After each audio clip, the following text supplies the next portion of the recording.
வணக்கம். நான் உங்கள் அன்பான சயின்டிபிக் வேதிக் அஸ்ட்ராலஜர் ஆஸ்ட்ரோ அரஞ்சி பேசுகிறேன்.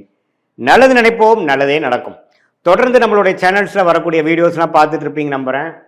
எந்த விதத்திலும் மிகைப்படுத்தாமல் மூட நம்பிக்கைக்குள்ள போகாமல் உள்ளது உள்ளவாறு பார்த்து கொண்டிருக்கிறோம். சயின்டிபிக் வேதிக் அஸ்ட்ராலஜி முறையில் பார்த்து கொண்டிருக்கிறோம். எப்படி கர்மா, போன ஜென்மத்தில் நம்ம செய்த கர்மா இந்த ஜென்மத்தில் சாதகமான சம்பவங்களாகவும் சாதகமற்ற வாழ்க்கை சம்பவங்களாகவும் எப்படி உருவெடுக்கிறது, உருவெடுத்து நம்மளுடைய வாழ்க்கையில் நமக்கு எப்படி நம்மளை வழி நடத்துகிறதுங்கிறது நம்ம துல்லியமாக பார்த்து கொண்டிருக்கிறோம். அந்த அடிப்படையில் இந்த வீடியோவில் கடகராசிக்காரர்களுக்கு 2025 மே மாதம் எத்தகைய ஒரு மாதமாக, எத்தகைய ஒரு பலாபலன்கள் நிறைந்த மாதமாக இருக்க போகுதுங்கிறது பார்க்க போகிறோம். அதுக்கு முன்னாடி ஃபஸ்ட் டைம் நம்மளுடைய சேனலுக்கு வரவங்க மறக்காமல் சப்ஸ்கிரைப் பட்டன் கிளிக் பண்ணுங்கள். ஸோ தட் நம்மளுடைய வீடியோஸ் எல்லாம் உங்களை அடையும். இப்போ பார்த்தீங்கன்னா மே மாதம் 2025 ஸ்டார்ட் ஆகும் பொழுது எத்தகைய ஒரு கிரக அமைப்பு இருக்குதுங்கிறப்போ ரெண்டு விதமாக நம்ம பிரித்து கொள்ளலாம். மாத கிரகம் ஒரு பக்கமும், ஆண்டுதோறும் பயிற்சி செய்யக்கூடிய ராகு கேது சனி குரு ஒரு பக்கமும் நம்ம வைத்து பார்க்கும் பொழுது சனி பெயர்ச்சி ஆல்ரெடி ஆகிவிட்டது அப்படிங்கிறது நம்ம உணர்கிறோம்.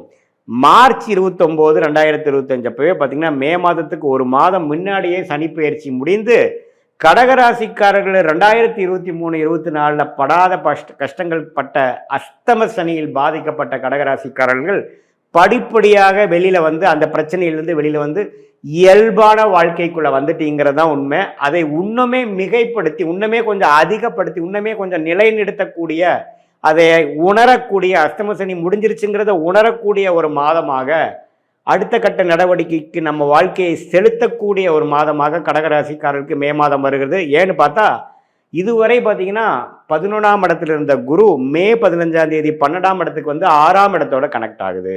ஸோ 6ஆம் இடத்துக்கு கனெக்ட் ஆகிறப்ப என்ன ஆகும்னா கேஷ் ஃப்ளோ, தொழிலில் இருக்கிறவங்க, வேலையில் இருக்கிறவங்களுக்குலாம் ஒரு கேஷ் ஃப்ளோ கிடைக்கும். ஒரு திடீர்னு ஒரு டாப்அப் லோன் கிடைச்சி அது மூலமாக சில வசதிகள் படுத்திக்கலாம். ஒரு விசா எதிர்பார்த்துட்டு இருக்கிறவங்களுக்கு விசா கிடைக்கிற விஷயம், வெளிநாடு போய் செட்டில் ஆகக்கூடிய விஷயம், இம்போர்ட் எக்ஸ்போர்ட் பண்ணுறவங்களுக்கு ஒரு நல்ல பிரேக் த்ரூ கிடைக்கக்கூடிய அமைப்பு, ஒரு எக்ஸ்பேன்ஷனுக்காக, ஒரு அபிவிருத்திக்காக பணம் விஷயங்கள் கிடைக்காம அவதிப்பட்டு இருந்தவர்களுக்கு ஒரு திடீர் பண வரவு, பழைய இன்வெஸ்ட்மெண்ட் மூலமாக ஒரு விரயம் செய்து, ஒரு சுப விரயம் செய்து அருமையான ஒரு லாபத்தை பெறக்கூடிய ஒரு அமைப்பு, ஷேர் மார்க்கெட் மற்ற ரியல் எஸ்டேட்டில் இன்வெஸ்ட் பண்ணதில் ஒரு நல்ல ரேட்டுக்கு எல்லாமே கிடைத்து பலனை அடைவிக்கக்கூடிய அமைப்பு எல்லாம் கொடுத்து அஸ்தம சனி முடிஞ்சிருச்சுரா அப்படிங்கிற ஒரு எண்ட் கார்டு உங்களுக்கு கொடுக்கக்கூடிய ஒரு அற்புதமான மாதமாக, குறிப்பாக மே 15க்கு அப்புறம் ஆகக்கூடிய குரு பயிற்சி உங்களுக்கு கொடுக்குது. அதே சமயத்தில் ராகு கேதுவும் பார்த்தீங்கன்னா 3ஆம் இடத்துல கேதுவும் 9ஆம் இடத்துல ராகு இருந்தது. இப்போ ராகு 8க்கு வந்தாலும் குரு பார்வை பெற்று கொஞ்சம் மறைமுக இன்கம், ஷேர் மார்க்கெட்டில் கொஞ்சம் இன்வெஸ்ட் பண்ணுறது, கொஞ்சம் ஃபியூச்சருக்காக சிலது இன்சூரன்ஸ் அது மாதிரி போடுறதுங்கிற மாதிரி அற்புதமான ஒரு அமைப்புகள் கொடுக்கக்கூடிய ஒரு மாதமாக கடகராசிக்காரர்களுக்கு வருகிறது. அதே சமயத்தில் இந்த ராகு கேது குரு சனி மூன்றுமே ஓரளவுக்கு நல்ல பலன்களை கொடுக்க அமைப்புகள் போகும்பொழுது மாத கிரகம் பார்த்தீங்கன்னா புதன் பார்த்தீங்கன்னா இதுவரை 9ஆம் இடத்துல சனி ராகுவால் பாதிக்கப்பட்டு படிப்பு விஷயத்தில் மாணவர்கள்லாம் கொஞ்சம் பாதிக்கப்பட்டவங்களுக்கெல்லாம் கொஞ்சம் படிப்படியாக நல்ல நிவர்த்தி, நல்ல கான்சன்ட்ரேஷன், நல்ல இம்ப்ரூவ்மெண்ட்டை கொடுக்கக்கூடிய ஒரு மாதமாக மே மாதம் வருகிறது. அப்புறம் பார்த்தீங்கன்னா மே 7ஆம் தேதிக்கு மேஷத்திலும், மே 23ஆம் தேதி ரிஷபத்துக்கும் படிப்படியாக படிப்பு சார்ந்த விஷயங்கள், டாக்குமெண்டேஷன் சார்ந்த விஷயங்கள், ஐடி துறையில் இருக்கிறவங்க எல்லாத்துக்குமே நல்ல பெனிஃபிட்ஸ் கொடுக்கக்கூடிய அமைப்புகள் கொடுக்குதுங்க. அதே சமயத்தில் சூரியன் 10ஆம் இடத்துல மே 15ஆம் தேதி வருகிறார். ஸோ தொழிலில் மேன்மை, ஒரு தொழில் அமைச்சுக்கிறது அல்லது தொழிலில் இம்ப்ரூவ்மெண்ட் ஆகிறது, ஒரு லெவல் டேர்ன் ஓவர்லேருந்து அடுத்த லெவலுக்கு போகிறது, ஒரு புதுசாக ஒரு தொழில் ஆரம்பிக்கிறது. கடகராசி அஸ்தம சனியில் பாதிக்கப்பட்டவங்க ஒரு அடுத்த லெவலுக்கு போகக்கூடிய ஒரு அமைப்பு, சில பிரச்சனைகள் முடிந்து தொழிலில் மேன்மை பெறக்கூடியது, அல்லது வேலையில் பார்த்தீங்கன்னா உத்தியோகத்தில் எந்தவித இம்ப்ரூவ்மெண்ட்டும் இல்லாமல், ப்ரமோஷனும் இல்லாமல் அப்படியே ஓடிக்கொண்டிருந்த கடகராசிக்காரர்களுக்கு உத்தியோக உயர்வு, அரசு வேலை கிடைக்கிறது, அல்லது ஒரு ஹெட் பொசிஷன் கிடைக்கிறது, ஹெச்ஓடி கிடைக்கிறது, ஒரு நிலைமையிலேருந்து அடுத்த லெவல் டீம் லீடர் ஆகிறது, அது மாதிரி அமைப்புகள்லாம் கிடைக்கக்கூடிய, அந்தந்த துறையில் அடுத்த லெவல் பொசிஷன் என்ன இருக்குதோ அது கிடைக்கக்கூடிய அமைப்பு சூரியன் 10ஆம் இடத்துல வரக்கூடிய மே 15ஆம் தேதி உங்களுக்கு வருது. ஸோ இதெல்லாம் வச்சு பார்க்கும் பொழுது அஸ்தம சனி முடிஞ்சிருச்சுரா சாமிங்கிற அமைப்பு எல்லா கடகராசிக்காரர்களும் முழுசாக உணரக்கூடிய ஒரு மாதமாக மே மாதம் வருதுங்கிறத நாம் தெரிஞ்சுக்கணும். அதே சமயத்தில் சுக்கிரன் பார்த்தீங்கன்னா உச்சம் பெற்று 9ஆம் இடத்துல இருந்து மாதத்தின் இறுதியில் பார்த்தீங்கன்னா 10ஆம் இடத்துக்கே வருவது இன்னுமே வந்து தொழில் மேன்மை ஃபியூச்சரில் வரக்கூடிய ஜூன் ஜூலையில் இன்னுமே நல்லாவே ப்ரோக்ரஸ் ஆக போகிறதுங்கிறதுக்கு இன்னுமே அது ஒரு சான்றிதழாக இருக்கிறது. ராசிக்குள்ளேயே செவ்வாய் இருக்கிறார். ராஜயோகாதிபதி என்று சொல்லப்படுகிற செவ்வாய் நீச்சமாக இருந்தாலும் கடகத்துக்குள்ளேயே இருக்கிறது. நல்ல தீர்க்கமான ஒரு மைண்டு, நம்ம பிளான் பண்ணி எல்லாத்தையும் எக்ஸிக்யூட் பண்ணக்கூடிய விஷயங்கள் இருக்குது.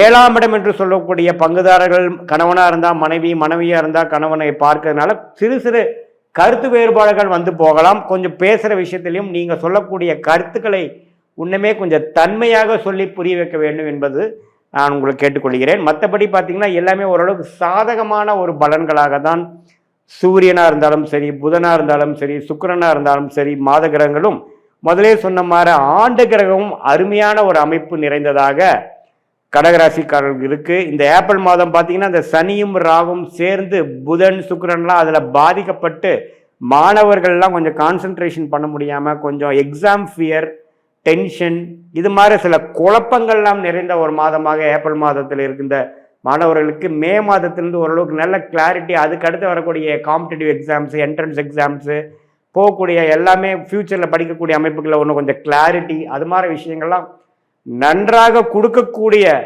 ஒரு அற்புதமான மாதமாக கடகராசிக்காரர்களுக்கு இது வருகிறதுங்கிறது நாம் தெரிஞ்சுக்கிறோம். இது ஒரு பொதுவான பலன்களை தவிர உங்களுடைய ஜென்ம ஜாதகத்தில் நீங்கள் எந்த லக்னத்தில் பிறந்தீங்க, லக்னாதிபதி எப்படி இருக்கு, லக்னமும் ராசி ஒன்றால் லக்னம் வேறையா, என்ன தசாபுக்திகள் போய் கொண்டிருக்கிறது, அந்த தசநாதரும் புக்திநாதரும் நான் இப்போ சொன்ன கோச்சார் அமைப்பில் எத்தகைய அமைப்பாக இருக்கிறார்கள், அந்த தசநாதன் திக்பலம் பெற்றிருக்கிறாரா, திருக்பலம் பெற்றிருக்கிறாரா, ஸ்தானபலம் பெற்றிருக்கிறாரா, ஒரு கிரகம் எப்படி இருக்கிறதெல்லாம் பார்த்து நான் சொன்ன இந்த கோச்சார் அமைப்போட சேர்த்து பார்க்கும் பொழுது துல்லியமான பலன்கள் நாம் வந்து பார்க்கலாங்கிறது தெரிஞ்சுக்குங்க.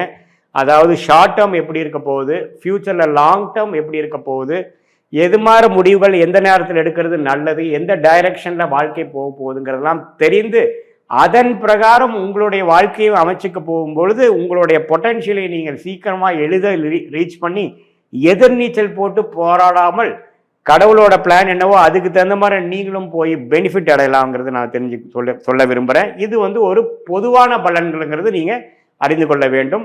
இதே பார்த்தீங்கன்னா கடகராசிக்காரர்களுக்கு இந்த மே 15ஆம் தேதியிலிருந்து வரக்கூடிய இந்த சூரியரோட பயிற்சி, குரு பயிற்சி, ராகு கேது பயிற்சி என்ன சொல்லுதுன்னா, இதுவரை கடகராசிக்காரர்கள் அஷ்டம சனியில் மாட்டிட்டு இருந்தவங்க என்னதான் ஏப்ரல் மாதம் அஷ்டம சனி முடிஞ்சிருச்சுங்கிறது உணரலைனாலும் மே மாதம் கட்டாயம் 15ஆம் தேதிக்கு அப்புறம் அந்த மாற்றத்தை உணரக்கூடிய ஒரு அற்புதமான ஒரு மாதமாக, என்னதான் உங்களுடைய தசாபுக்திகள் நியூட்ரலாக இருந்தால் இது மாதிரி பலன்கள் மே மாதமே நீங்கள் அறிந்துருவீங்க. தசாபுக்திகள் நல்லாக இருக்கும் பட்சத்தில் இன்னுமே தூக்கலான பலன்கள், நான் சொன்ன நல்ல பலன்கள் இன்னும் அதிகமாகவும், தசாபுக்திகள் கொஞ்சம் சற்று குறைவாக இருக்கும் பொழுது, சாதகமற்ற இருக்கும் பொழுது நான் சொன்ன சாதகமான பலன்கள் சற்று குறைவாகவும் இருக்குங்கிறத நீங்கள் தெரிஞ்சுக்கணும். இது பொதுவான பலன்களே. மீண்டும் மற்றொரு காணொலியில் சந்திப்போம். நன்றி, வணக்கம்.